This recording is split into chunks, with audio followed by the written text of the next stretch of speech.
And we're live. Welcome, everybody, to the Liberty First Foundation Weekly Roundtable, where we discuss the week's political happenings. And this week, we've got a lot of it. Basically, New York State is freaking out about the Supreme Court opinion that was issued concerning New York State's requirement in order to get an unrestricted carry license of having to demonstrate special needs. Supreme Court struck that law down, and now New York is in knee-jerk reaction, going way overboard. Tonight I have with me Frank Johnson, who will be helping with the discussion, and Michael Vasquez. Hello, and thank you for joining us. That's me. Welcome, everybody. And as usual, we always encourage our audience to participate in the conversation. Let us know if you agree with what we're saying or if you don't. We are very open, and we encourage open dialogue and open discussion. That's the only way that we can grow as personally and as a nation. So with that, welcome, everybody. Hey, good to be back. Sorry I was out last week, but I'm glad to be back with you guys. I'm glad to have you back, Michael. So, oh my God, I'm so pissed off. New York State is what a cesspool. And really, looking at appointed Governor Kathy Hochul, looking at the Democrat-led single-party rule of New York State, which is the example. Good evening, Jan. Yeah, they're the example for everyone else, and it pisses me off because this is draconian. It's beyond draconian. We've got entire counties that have been designated as sensitive areas because they fall within a park region. This is how it is such an obvious, on so many levels, this is a violation of the Constitution, the New York State Constitution.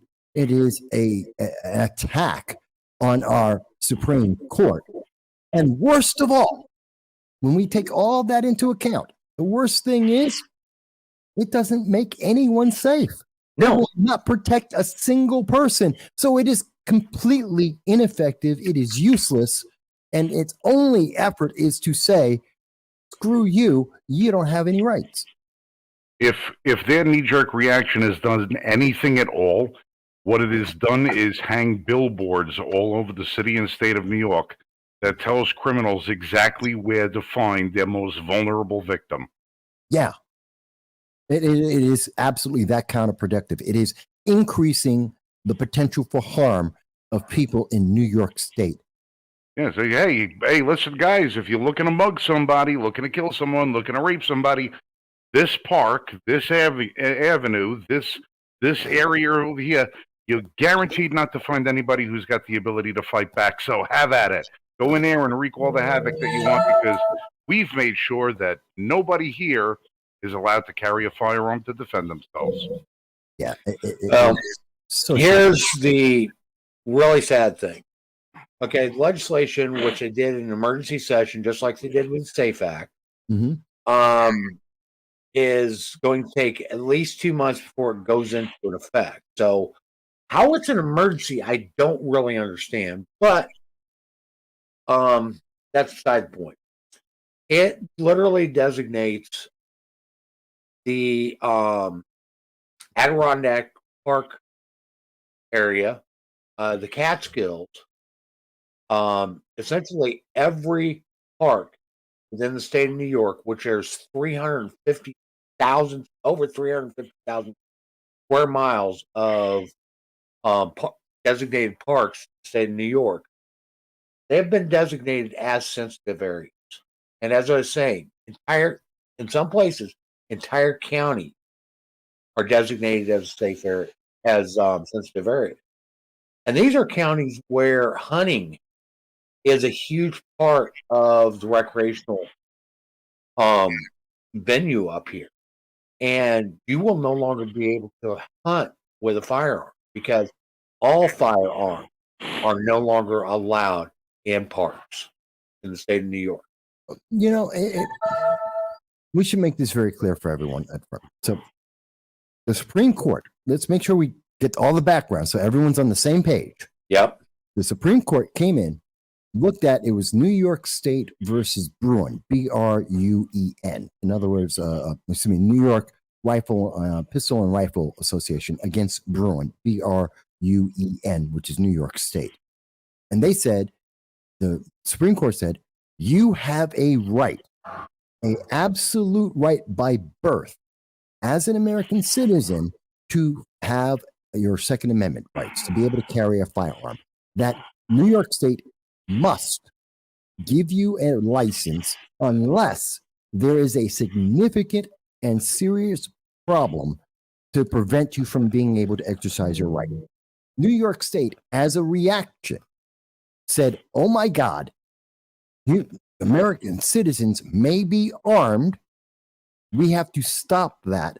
And while we're at it, let's do this extra stuff too. And that's the problem.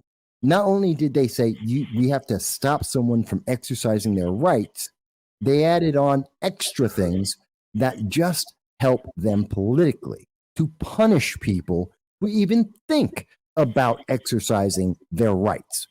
So at the core, this is about denying you your rights. This is what gun control at every instance is about. It's you cannot exercise a right that you have had since birth. And in New York, not only have they said, well, this arbitrary space that they arbitrarily decided that no one got to see. By the way, for everyone to make sure this is clear for everyone, they wrote this, they voted on this, they passed it and signed it into law on July 1st in one day, in less than 24 hours.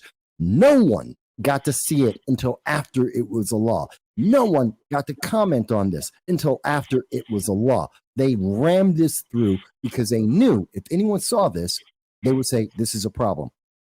And one of the biggest problems I have with it, besides the arbitrariness of this, is that, so now for me to exercise a right that I have by birth, I have to go and give New York State 3 years of my private information, my social media contact, my First Amendment speech. I have to give that to them so that they can look it through, evaluate it from the progressive lens of New York City politics, and decide whether or not that is good enough to allow me to exercise my rights. This is so wrong. Now, Jan brings up, she says, hopefully the Supreme Court will overturn this crap. Absolutely, they will. They will. The problem is it's got to go through the process. Yeah. Okay, first off, somebody's got to show standing to even bring a suit. Then once they have somebody that actually has standing and suits brought, and basically in order to bring standing, you have to prove that the law adversely affected the law in question. Well, Okay. can't we also, we always have the activist judge that comes along every time some conservative politician or governor or mayor, president writes up, signs a law into a bill into law. Nope, sorry, I can't do that. I'm gonna file an injunction on you. Can't do that. Can an injunction come down from the Supreme Court? I mean, it is the highest court in the land. These are judges.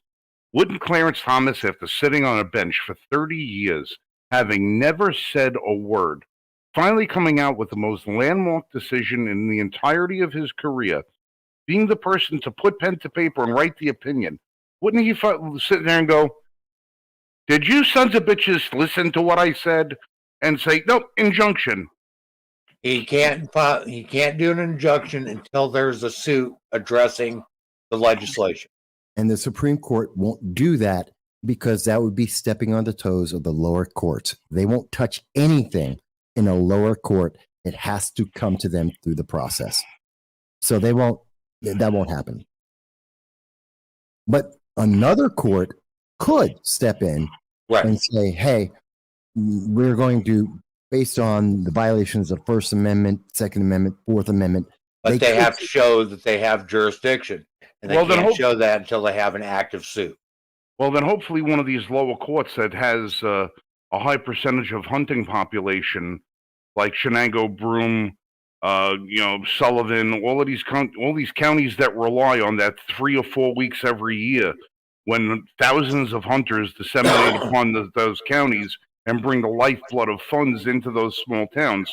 Hopefully, one of the judges in one of those districts will say, "Hey, you know what? This is going to adversely affect our whole district because you're effectively killing hunting in our state. You're going to not be, because here's the thing about what people don't understand about hunting. You don't need to have a concealed carry permit to hunt with a handgun. Right. All you need is a permit, period. In New York State, when you hunt with a handgun, there is no concealed carry restriction for hunters. It's an open carry state during hunting season while you're hunting, so long as you're legally permitted to own that firearm. So what they're telling you is that all the hunters that carry a sidearm when they go hunting, and I'm one of them, my father was one of them, my brother's the same, and every hunter I know carries a sidearm, because there are instances where you may need to defend yourself from something up close and personal. You're basically telling these people you can't go into the woods with that gun. Exactly. That's exactly what they're telling them. Now, if they talk about, how they always talk about we have to have a long-standing history of behavior how we can, craft the law and say, oh, well, is this common? They've been hunting like this for 130 years in New York. There's a long storied history of hunting in New York. And I would venture to say that every group from the Boy Scouts to the NRA, New York's Pistol Rifle Association, and every gun club in the entire state of New York has standing if they want to bring a case, because it's going to adversely affect every one of them, along with every town outside of the 5 boroughs of New York. They're all going to be affected by that. Well, not just that. This is starting in New York. I guarantee you this will be in California. It will be in Delaware. It will be in Illinois in short order. Well, that jerk off Phil Murphy already said, well, everything that New York just did, we're doing too. Yeah. Because that man hasn't had an original thought ever cross his mind, that low-life piece of crap governor. I'm actually looking. Essex County, New York, came out with a statement in opposition to Governor and opposition to this new legislation. I'm actually trying to find it because it wasn't on their website. Well, while you're looking for that, everybody just want to stop in real quick and say Jeremy Bishop has finally joined us in here, and he's been so patiently quiet, waiting for his turn at the microphone. Good evening, Jeremy. Evening, guys. Sorry I'm late. I was out running some errands and got stuck. No excuse. Hey, but I'm here this week. 9 I'm o'clock. here this week. You'll get your lashing at 10:15. I promise. I bought a new toy. But I wonder, something that I think is also important for people to understand about this. When CBS News, New York CBS News, major mainstream left-leaning news media, asked appointed Governor Kathy Hochul, what do you have any standing? Do you have any statistics that shows that people who have concealed carry permits commit more crimes, or that there is an increase in the number of crimes by people who have concealed carry permits that would justify why you're tackling that class of people with this law? Her answer was, I don't need a reason. She literally said, and there is video, and I have the video of this, that she said to them, I don't need a reason. I'm just doing it because it's a thing to do. And I don't need to see the data. Yeah. And so that's why I wanted to put up, and Mike, if you're sharing this, I want to show everyone this one thing. So I decided that as an answer, I have FOIA'd. I've gone out and made a request from New York State, the Division of Criminal Justice Services, and I am asking them as a member of the press to provide any and all data on any people who have a concealed carry permit that have ever committed a crime, that have ever committed a gun crime, who have been arrested for a gun crime, to provide that data and the county in which it happens, as well as for the entire state, from 2013 to 2022, so that we can see whether or not this is actually justified. New York State has seen this FOIA. They have recognized that it is real, and I am waiting for their response, which technically is supposed to take 20 business days. But I want people to know that I am demanding the answer that appointed Governor Kathy Hochul directly refused to provide to the major news media, and they didn't follow it up. So I think people just need to know you can get answers from the government. This is part of the process to do it. Well,